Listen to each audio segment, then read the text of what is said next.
So I started out of my parents' basement in 2013. I got my first paycheck from my father. It was $815, and I was living in their basement. And I go, Dad, why the hell did I go to college if I was going to come out and, make this much money? And he goes, you'll figure it out. And he shut the door. So that night I went downstairs and ordered, actually sitting above me, my first LLC off LegalZoom, and told my dad's first property manager that I was going to start cleaning the common areas the next month. Welcome to Beyond Clean with Ace.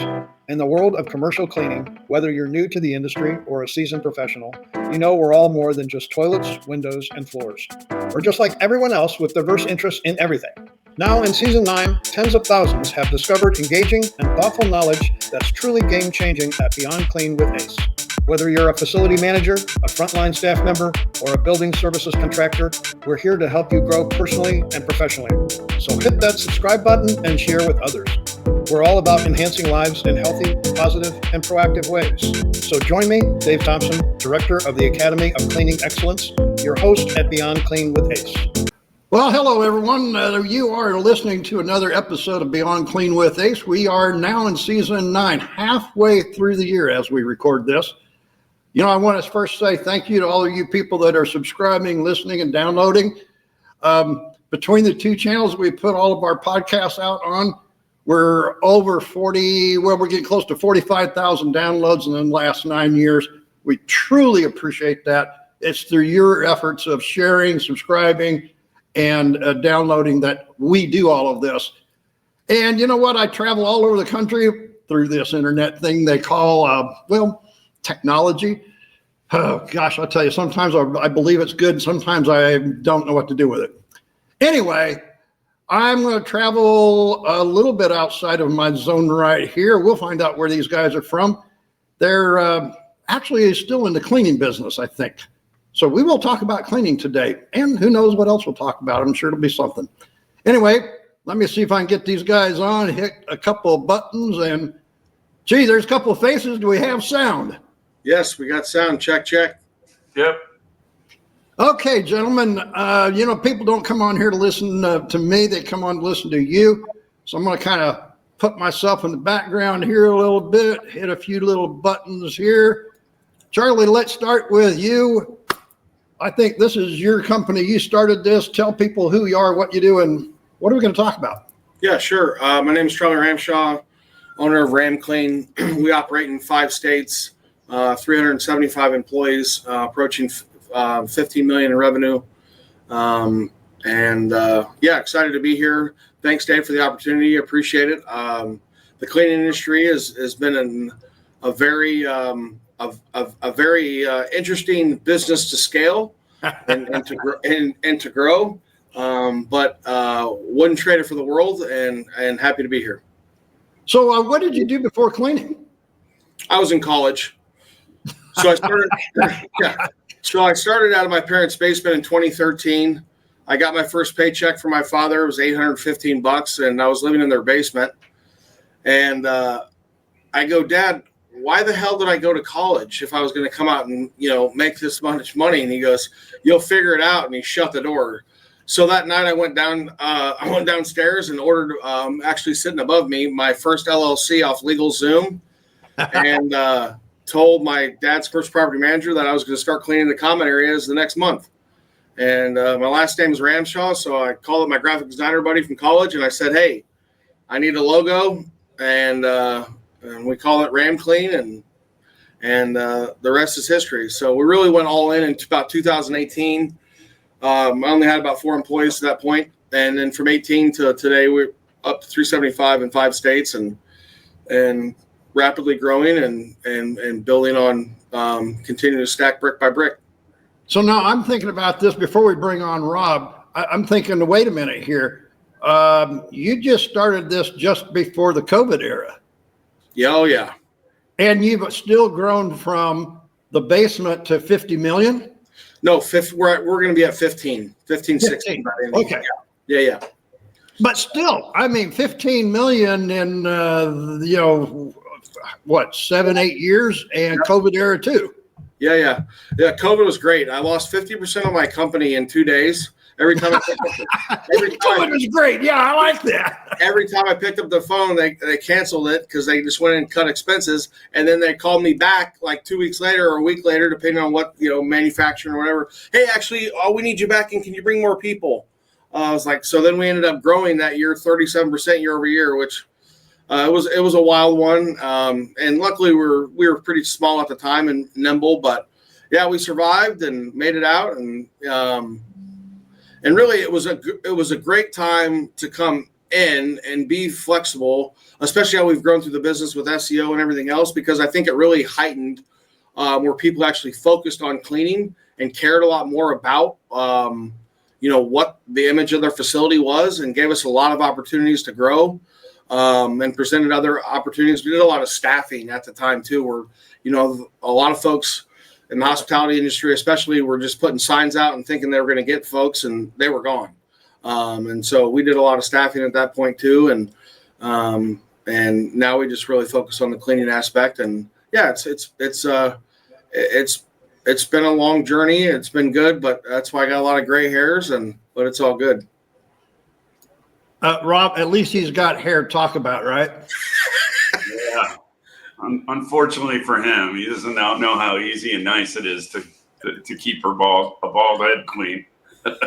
Yeah, just think of all that stuff that we don't have to buy, right? Right. Yeah. Okay, so for me, it's been a long time. So Rob, tell us how did you come into this, and did you have to go through all of this with Charlie? Only the fun parts. I wasn't there early on. I actually had a marketing agency for the last, really since like the late 90s. And, his family business was one of my clients. And so he called me in 2018, wanted to grow. So I started working with him as just an agency doing, hey, here's some ways to generate leads. As Charlie has said, it's been primarily website, SEO, PPC ads, things of that nature. Try to just, what can we do to generate leads, email?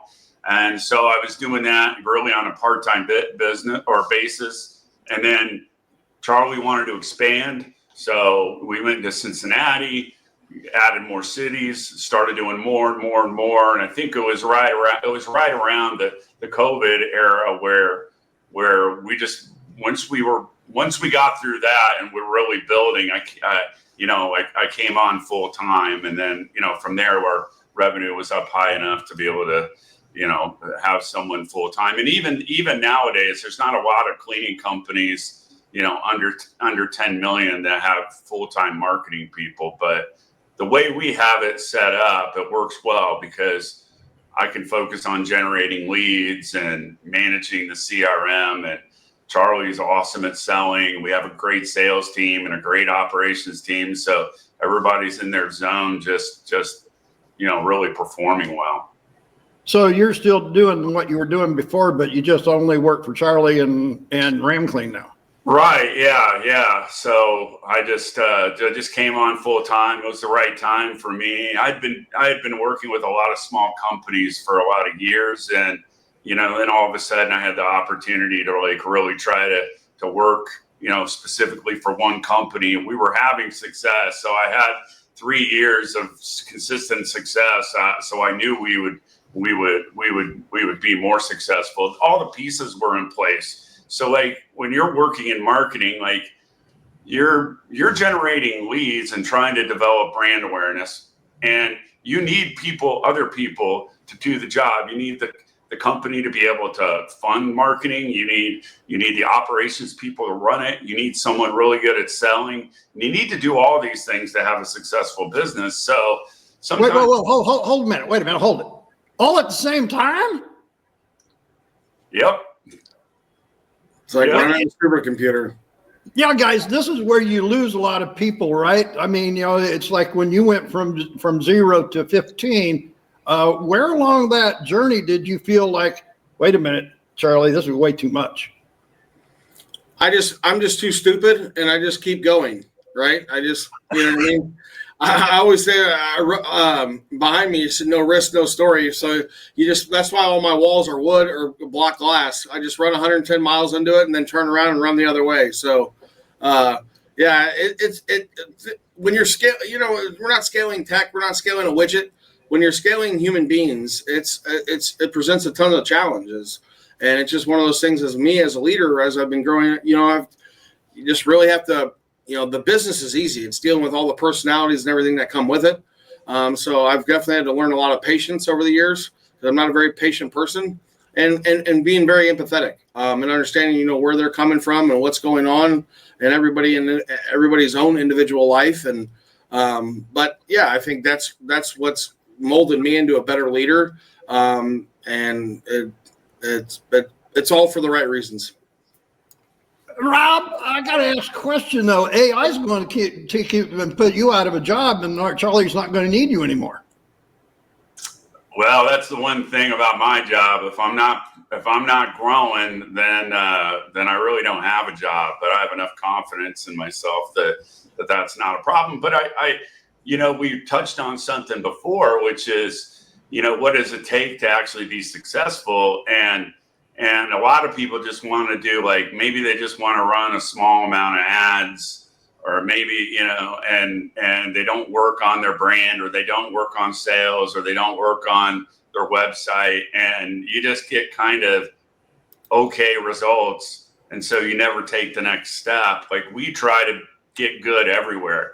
We want to be more profitable in our operations. We want to hire better people. I mean, hiring has been a huge, it's a struggle for everybody, but it's something we put emphasis on. You want to be able to, so we need people to sell. I've done some work for other companies before and I could get them leads, but they couldn't sell them. And if you're not selling the leads, you're having a hard time paying for the marketing cost. So with us here at RamClean, we really focus on doing everything well and try to get good at everything. We're never going to be perfect, but as Charlie said, we take risks. We try to figure out. We're very data and tech driven to try to determine, what does it take what can we do to get more business? What's a better way to run it? What type of people do we need? And that's what works. Well, when you say that, gentlemen, I hear both of you talking about you've got to sell what your business can do. It's not just finding leads, as you said, Rob. It's not just doing the marketing. You have to sell that. But then again, we have to know what our customers are expecting. Yep. Yeah, absolutely. How do you find that, Charles? I mean, you went from nothing in the basement there. Somewhere along the way, you did some research or something? Trial by fire. Now, Rob, how did you do that with trial? Yeah, I honestly think that one of the best things that where I started as my own employee, and just fascinated by how can you make things more efficient? What kind of equipment can you add? And obviously, when you go into these larger accounts that we're getting nowadays, the biggest thing is, and put a strong emphasis on it, is what does our partnership look like? What exactly do you need from us and what we can provide for you? And what does that look like to have a long-standing partnership? I'm not in for transactional business. I'm in for partnerships. And so one of the things when you go out and sell, we're not selling cleaning, we're selling confidence. So to being able to expose them to different things that, most folks, they just go in and do a scripted scope of work and proposal. And, I think really our creative niche when we get inside the facility to really understand the customer's needs and wants and mirror those with the scope. And then obviously good, better, best pricing options really leads to, our success story. So it's been great. Rob, you go and add something to that before I go on? No, I think that's spot on.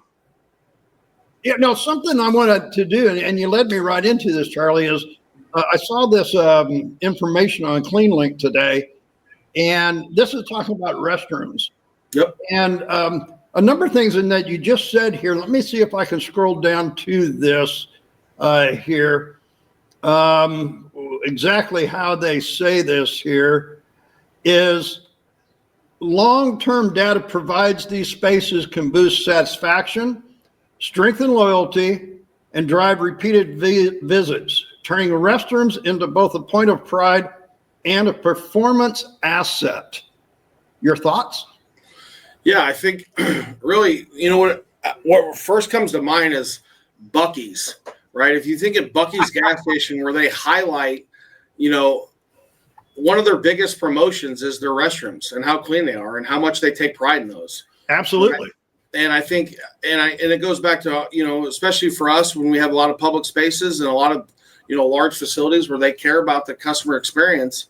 Not only the first things when they walk in the lobby and everything else, but the restrooms, that people visit and they, they're like, oh, do I want to go back there or not? And obviously you look from the stuff, the research, schools and gas stations, all that are substantially low.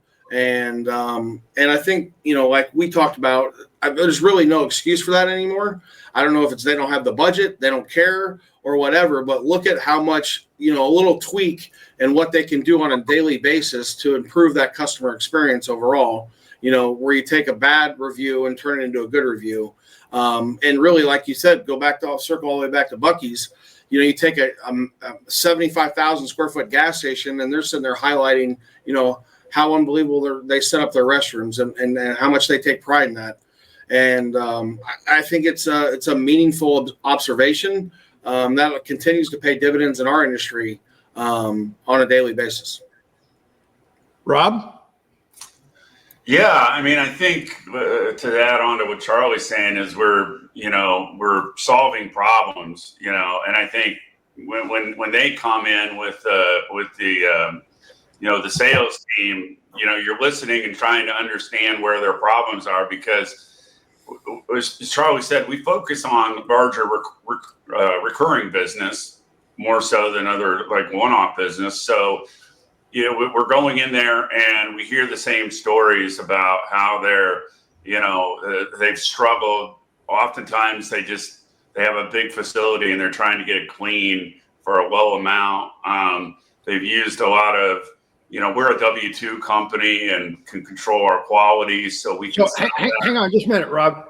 To those people that are listening and watching, what does W-2 company mean to you, so that they understand that? Yeah, so instead of hiring subcontractors to do the cleaning, we actually just hire our own direct employees. So doing that is usually a good selling point, because it's not that, like, we know tons of great cleaning companies that use subcontractors, but right. a lot of clients have had issues in the past with dealing with companies that they didn't realize they hired someone, then a sub comes in. Sometimes they're not even wearing the same uniform and things.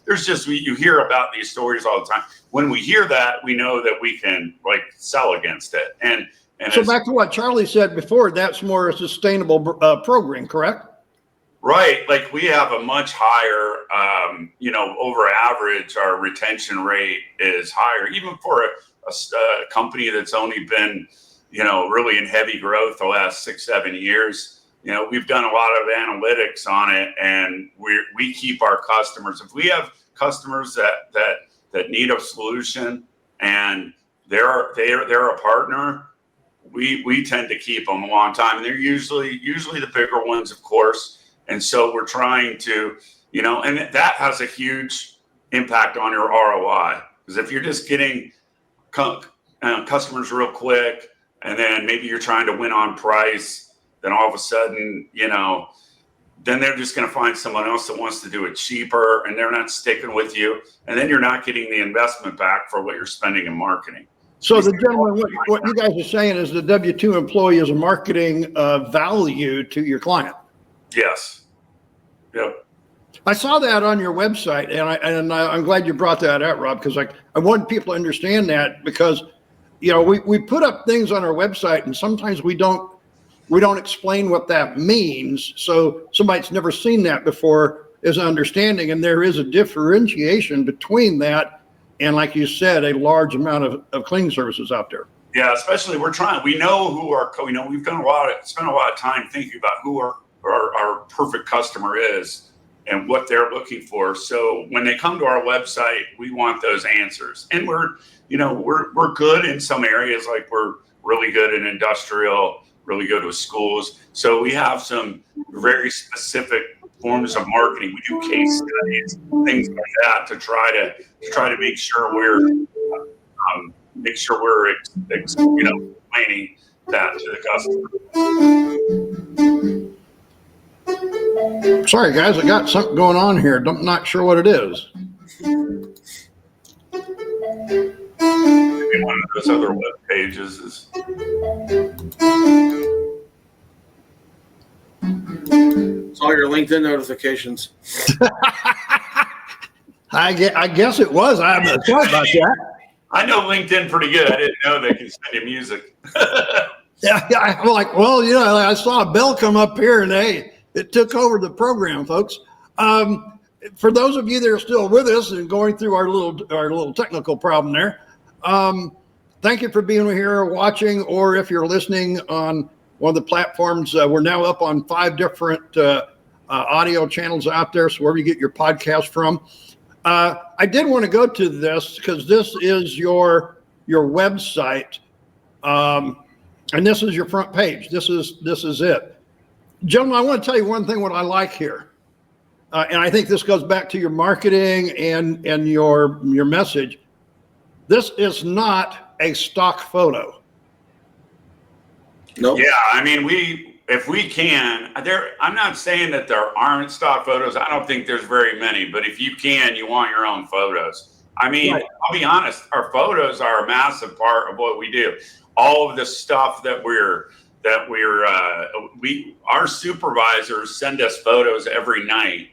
That allows us to get an idea of what they're doing, and then that allows us to have fresh photos that we're constantly uploading. They're useful. I mean, we have, I think, over 1,000 on this website. We have hundreds and hundreds in our Google My Business profiles and all the other like citation type sites, and all of that's really important for people in this, as well as social media, of course, to really understand who you are and what you're all about. It's because it's not just to get the lead. Everybody's researching you. Like, we talk to our customers a lot. They are looking at your reviews. They are looking at your people. They are looking at, oh, look at that bald guy. That looks so good there. Yeah, they're looking at your website, your case study, your marketing materials, all this stuff. So we're trying to we want to like come across as very focused and show our people. We're proud of our people too, so we want to show them. Yeah, and folks, if you're listening, what I'm doing as the gentlemen are talking, I'm going through their website and showing you some of this, because, gentlemen, I really like to focus on the fact that these are actual photos of things. I am very big in not using stock photos, and we just saw LinkedIn come up here a minute ago.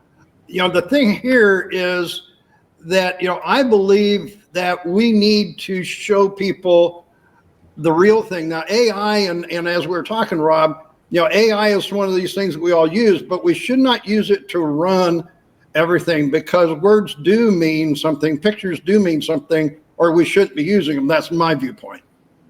Yeah, I mean, I could get into that. So Charlie's really good at telling the brand story. And so, he has an idea, for example, on some sort of topic that people are interested in. And if he wants to expand on that idea, you might use social media, or even or AI to help generate something that sounds good. And it's awesome for, if you're not a particularly good writer, to just write something, a bit of an idea, then try to get ideas, an idea generator. But when we do that, those are, as an owner, those are really compelling pieces of material. They get a lot of engagement. We try to tell some sort of story about what we're doing and why, but when the company owner's doing that, it gets the best results. And that's really what the clients want to know. Who's going to be working for me? What are they all about? I mean, we live in this reality TV world because everybody's like interested in other businesses and other things that people are doing. And like, this is your way of showing it off on social media, because your clients, before they're going to start spending thousands of dollars a month, they're going to be looking at what you're doing. Charlie, somewhere along this line in your journey, you had to realize that all of this was very viable when you were working with Rob before. Why did you choose to bring him in and not just keep hiring him in that? I'm just curious.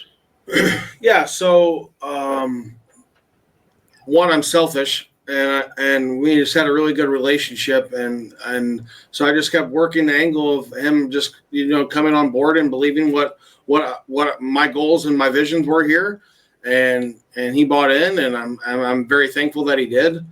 You didn't want to share? Nope. No, I didn't want to share. Nope. And and I think, Rob and I actually recently just launched a roofing company together, and I think we'll go on and own multiple businesses together and continue to do, the yin and the yang, where he can do the leads and we'll go and sell them and grow businesses together. And that's obviously my give back to him. And yeah, it's just been an awesome partnership and a friendship from day one. And actually, the funny story is, the first time I ever talked to Rob on the phone, we got to going, and an hour and 42 minutes later, I actually had missed a sales appointment I was supposed to go to. Had to send the ladies a bouquet of cookies by design to say I apologize. But I knew ever since then it was one of those deals where I knew we'd hit it off for a long time to come, and it was just different, right? A lot of times you get in the space and you get inundated with marketing emails and everything else, so. To have somebody in your back pocket that you trust and you love, and that you can build something special together, that you take that at bat. When I had no business hiring a CMO, but again, no risk, no story, and here we are. 4 states. 5 states. 5 states. Sorry, excuse me. You're okay. That presents challenges of its own that some people don't experience and don't know about. Sure. Yeah. I think the big thing is nowadays is, one, you got to have good people, but 2, it's awesome to have technology, right? So, to have apps and understand we got timestamp photos and other things that, to follow the SOPs where the cleaners are taking pictures of their routes throughout their cleaning schedule. And it really helps from from the hierarchy of the operation to see and monitor and make sure people are on site and doing what they're supposed to. And, yeah, it's definitely different today than the days of the the white spiral notebook in the closet where people got to write back and forth, and you hope they're there, right? So yeah, we don't have the check. We don't have the little check list on the back of the restroom door anymore. That's gone. Yep, sure is. So everybody wants real time data, and it's really and leaning into that has really helped in the scaling of the business. I don't think you'd be able to scale this fast like we have if it was the ways of in the early 80s or 70s and beyond. So, but yeah, it's been an awesome learning experience and growth trajectory. And I think really the best is yet to come. I think the hardest was to get to 15 million, and I think getting to 15 to 50 will be easier. And I think getting from 50 to wherever we want to go will be even easier. So I'm thinking, as you gentlemen are talking, understanding and having a vision is one thing. Marketing is another. You've got ops managers that work in the 5 states. How do you? Keeping the finger or the hand on the pulse from the C-suite of what is actually happening in the field still presents a weekly challenge. I'm thinking an hourly challenge, or by the minute challenge, I would say. Yeah, absolutely. I think anytime you're dealing with humans, until Elon Musk can get his robots out there and clean everything like everyone's saying it's going to be here, is always going to present challenges, right? Car wrecks, people getting sick, people. I've heard everything under the Oh yeah, and it is what it is, right? I think that's why you just. In our model, right, in our W-2 model, that's why we have so many floaters and area supervisors and everything else to help cover those shifts. And If not, like you always tell our customers and our partners that, hey, you know what? If we're wrong, if we make a mistake, we're going to own it, and we're going to let you know that. And I think that's just one of the things what they appreciate. And it's just, no one's ever going to be perfect, especially in dealing with humans. And you just keep going. I was talking with Blake earlier last year, I believe it was, maybe in the year before, on a podcast, and we were talking about, the age-old thing of employee turnover, and our industry is plagued by one of the highest numbers, the largest amount of turnover, between 300 and 400% is not uncommon. I know it's difficult to peg, and he had some visions of that from both sides, and I didn't know we were going to be talking so much about this, but having W-2 versus, does this change this dramatically? I mean, or we're not talking these kind of numbers for you guys, I'm imagining. No, you still have high turnover, especially with, the different states that we're in, and people keep pushing the minimum wage up and everything else, and you're sitting there trying to compete. Okay. But yeah, I definitely think as much as we can control it, they know what they're getting into it, right? Where they don't get micromanaged as much, right? You can't be, one area supervisor can't be over 25 accounts every single night. Obviously they're there if you need help, but a lot of people just like to put on their headphones and do their routine and go about their business, and that suits well for that personality. And those are really those are the folks you try to attract and keep and give them the right tools and equipment and support. Don't mess their paycheck up, and everything's good. So how much do you think is in your 300 and some people are part-time versus full? We really try to be, I would say 90% full-time. Really? Yeah.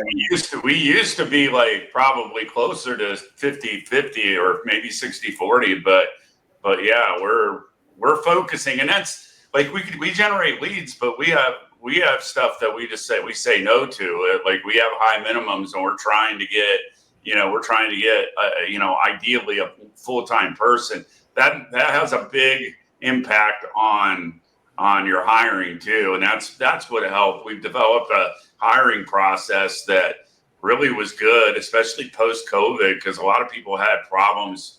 I feel like that was like a big edge for us to figure out how to get new employees when other people were having, we're running, like there was like a labor shortage right after that. So, once we figured that out and developed a really good system, and a lot of our marketing that we do is like we attract a lot of employees to our website. That's a lot of the SEO, the search that we get are people searching for cleaning jobs. So that's helping. And then we have really good recruiters, and all that makes a big difference in trying to get people. But you're still going to have turnover, at a higher rate than what you would really want. Well, I was about ready to ask what your secret is, but I think you just gave us two of them, right? Yeah. Yeah, using technology, having good recruiters, being able to attract, like the social media has a huge impact on people that want to work for you. They really look at it and they can get an idea of what it's going to look like to work there and who are the type of people. Are we, we're doing our best to be likable and show what we're all about, and everybody, we really want everybody to take pride in working here. We're really trying to be, the absolute best cleaning company you can work for. And, and if you're striving to do that, you're going to find better people that way. Well, now, Charlie, I don't know that Buc-ee's is up in Ohio, right? They got one in Richmond, Kentucky. He knows exactly where it is. Yeah, I love Buc-ee's. And I don't know if they broke ground on the one. I think they made an announcement. I think they're moving north. It's just a matter of time. Well, the reason I say that is because, as I'm listening to you gentlemen talk, I'm thinking, because I like to certify frontline technicians. That's my job here at the Academy. Sure. I'm all about certifying those people. And, I sometimes get this, who requires a certification? And I'm thinking, you mentioned Buc-ee's. I don't know that they're a certified person, but would you hire a Buc-ee's restroom cleaner? Yeah. I just don't know if I could afford them making $26 on a Sunday an hour, but yeah, you definitely would want to hire them if that was on the resume for sure. So see, there's the next challenge, right? Somebody else has set the stone or set the bar higher than where you are. Sure. Yeah. Yeah. Especially from a pay scale, right? I mean, when you can't even bid that high, that their hourly rate is, yeah, and that's just something you're going to deal with, right? It's just, it's like any of these areas we go and try to, when Amazon shows up and they're like, hey, $200,000 an hour and, unlimited benefits and everything else. You're like, hey, it is what it is. And, it's like, hey, let them get theirs and then, figure it out the rest. But, just what you can control, what you can control, and try to give them the best experience possible, and, let the chips fall where they may.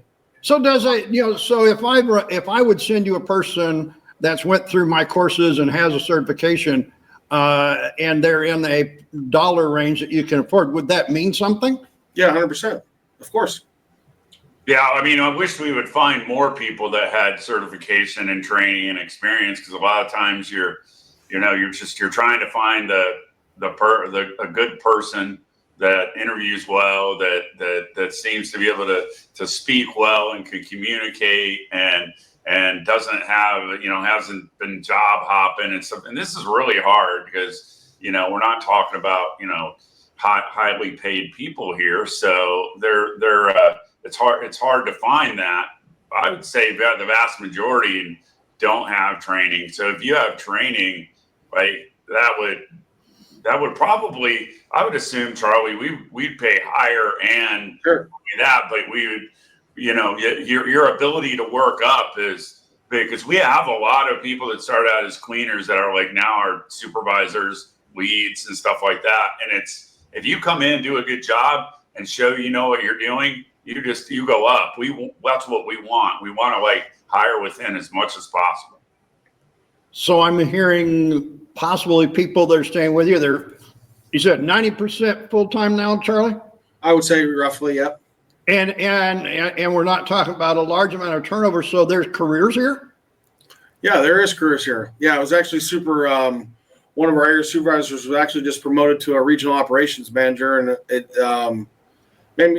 felt good, right? I mean, we put a humongous emphasis on acknowledging area supervisors to pick out a RAM teammate of the week, and then obviously our ROMs to pick out an area supervisor of the week, and to continue to collect that data and see who's continuing to be on the forefront, and continue to try to promote those folks and make them obviously know there's a career here and there's a home.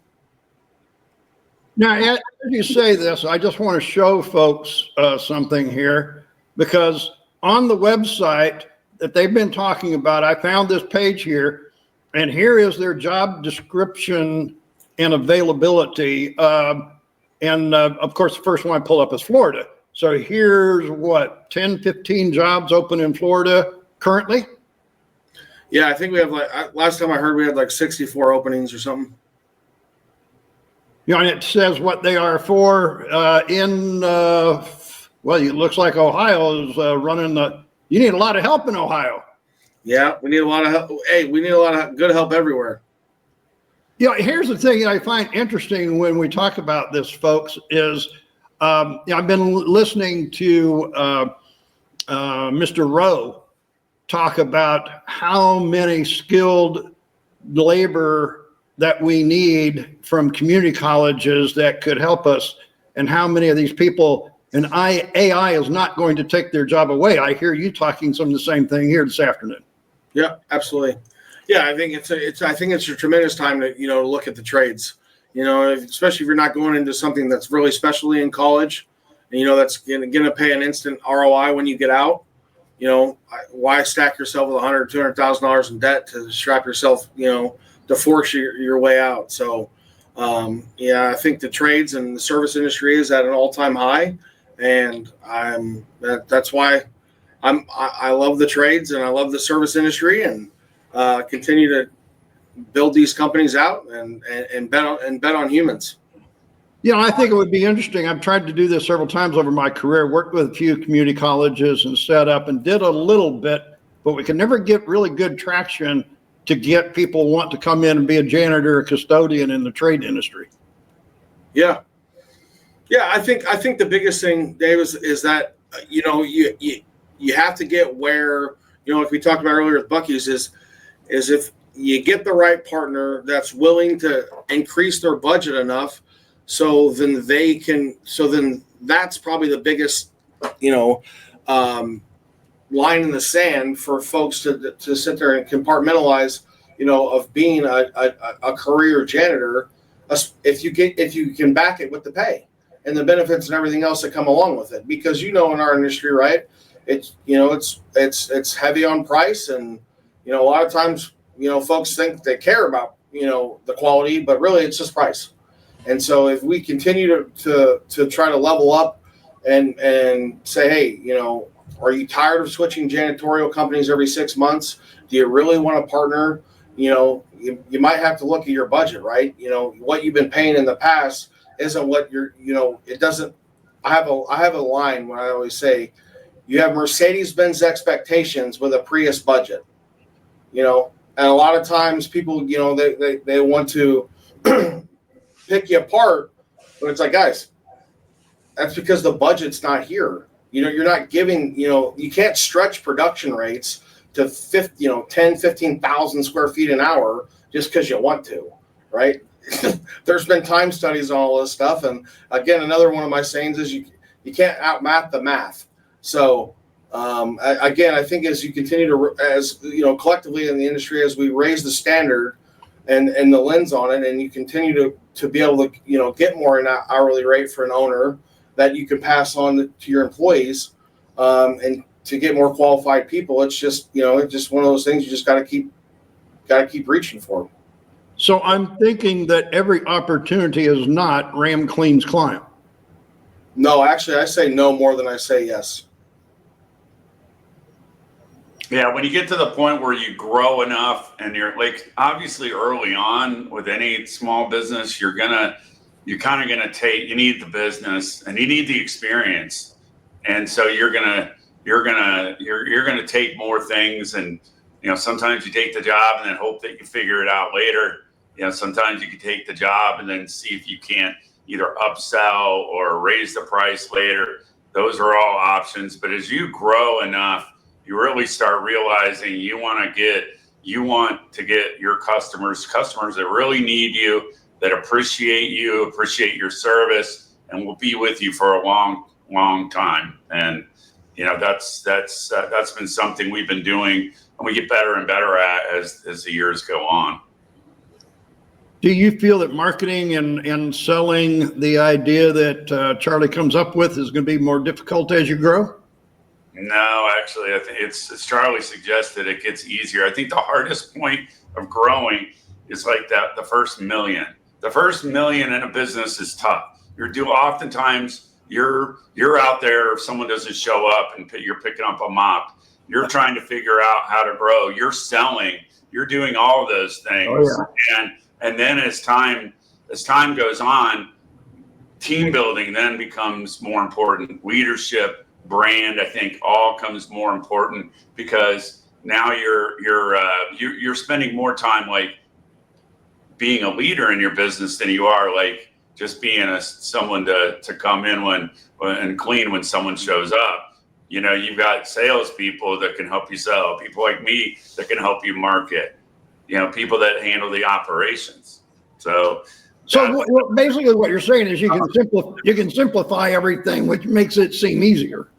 Yeah, everybody's also specialized. Like what Charlie said, when he brought me in, like, he was getting advice by, do you really need to hire someone full time just for marketing? Well, I did a lot of stuff. I helped in the HR. I helped in some operations, not much. I hate operations, so I didn't. But I helped in other areas, finance, lots of areas, because I had experience running a business. So that's where. And then when you're smaller, more people are kind of jack of all trades. But then as we've gotten bigger, like I can focus on marketing now, and our sales rep, like I did some sales management in the past and wasn't real good at that, but we have a sales rep that could focus on that. is really good, and our operations COO is really good, and our director of operation just can focus on their areas. So you become specialized, and as time goes on, I assume that we'll have new people that we bring in, and probably in 10 years it'll be a different group of people, but eventually I do think it actually will get easier to get the next 15 to 50 million from here. Hey, I understand specialized guys. I mean, I love being just a teacher and not doing all the other stuff. I can stay focused. I can work so much better. I can't say it's easier. It's just more comfortable that way. Sure. Hey, Rob, before I let you go, where were you born? Me, I was born in California, Merced, California. I did not think it was Kentucky. No. My dad was in the Air Force, so I traveled all over the place until I was a kid. He retired when I was I can't remember how old I was, 12 or something. So I lived in Indiana, New York, and Nebraska. Traveled a lot as a kid, and then I eventually retired. Or when my dad retired, he retired right next to his family that had a farm, in here in Champaign County, Illinois. That's where I've been since. I've lived in some other areas, but I've pretty much grew up in central Illinois, and that's where this business started. So maybe that was for a reason. You just like the snow. Come again? I said you just like the snow. No, I hate it actually. I've really been wanting to get out. I've had some issues that my kids just graduated high school, so I've been trying to get my kids through high school, and just had some other stuff going on. It hasn't been the right time, but now I've got my house quote unquote sold. Everything goes through, and I'll be moving to Florida then here soon. So I'll have to come by and see you. Well, hey, yeah, I got places. You're always welcome. Charlie, say, as you grow over the next part of this, from what Rob said, it's real easy. He likes where he's at right now. I'm sure that bringing new people in is always the way to grow. Yep. Yeah, we just hired, 2 or 3 upper level management, I think, in the last 2 weeks, and always saw the job board, always bringing in people all the time, and the Ram family continues to grow and expand, and again, I love the chaos, and it's all good. Customers' expectations, gentlemen, post-COVID changed, do you think? I think early on it did, for sure. It presented a lot of opportunity for change, and for us to get tons of at-bats. We saw tremendous growth through those years, obviously, and obviously I think that's since faded away, and people have tightened up budgets with where the economy is, and who knows when the next disease will come out of China, and we'll be focused on it again. But I think this business is forever changing on a daily basis, like the stock market. It's always presenting different challenges with labor and flu and sickness and cold season and who knows what. But as long as you're adaptable and you're a problem solver, you can figure it out and make it work. Now, if I remember what you said earlier in the podcast, you're born right there in Ohio. No, I was born in Champaign, Illinois. I'm in Cincinnati now. Yeah, just jump across the border, right? Yeah, that's it. I just jumped across the border in 2018 and haven't looked back. So, gentlemen, before I let you go here, you're new to our podcast, and I want to ask you another parting question here. 2 of them. Do you have any advice for anybody that might be listening before we end the podcast here, gentlemen? I would say that, in terms of, obviously, I'm focused on growth. In terms of growing, the best advice is to try to develop a system, and I think is start with your website where you can really attract the type of customers you want. Work on getting yourself ranked in search. Always be doing at least something. Depends on how big you are. The bigger you are, the more you can actually either afford to do more marketing, or you have more time. So trying to scale and just do a little bit and stick with it. I think what happens sometimes is with lead generation is people just get stuck, don't see good results, and then they quit, and they never really get to where they expected, because this is a long life cycle, a long sales cycle. Like we just sold somebody the other day that was now almost 4 years old. 4 years ago when they contacted us, they had been through 3 different facilities managers and finally decided to fill out the contract and have us come in, or sign the proposal and have us come in. So you're constantly building up leads that you're selling, and you're not going to go and sell all of them, especially with us where, we need quality and the right type of partnership. Right. Sometimes they're not ready. They just think that they just want to do use a company that's a little cheaper, or they're just not quite ready to take the next step. They want to see if they can keep cleaning at, half the time that they really should. But then they run through a couple of years of issues, hire the wrong people, constantly deal with problems, and they finally come back to us and say, can you guys provide the solution that you talked about, years ago? So you're developing this funnel of leads and people that are interested, and then constantly following up with them, and eventually you just scale. And then it's great. We're getting recurring business, and as you get more, then you can just keep doing a little bit more. It's kind of like a farmer. You don't plant it and just get it right away. It's got to cultivate that soil, right? 100%. That's a great analogy. Charlie? Yeah, I think especially for this industry, anybody that's wanting to make a career out of it and wanting to build something that's special is just don't quit. I think there's tons of options out there to whatever issues that any problem is manageable and figure outable, right? So I think the biggest thing is just dig your heels in, because this industry will run you ragged. But if you have a clear vision and you have a clear path on where you want to go and you want to head, you just keep putting your head down and keep digging. So best of luck to everybody out there. My other question for you gentlemen is, what is on your personal, now this is you personally, not the business, you personally, on your personal bucket list that you'd like to get achieved this year yet?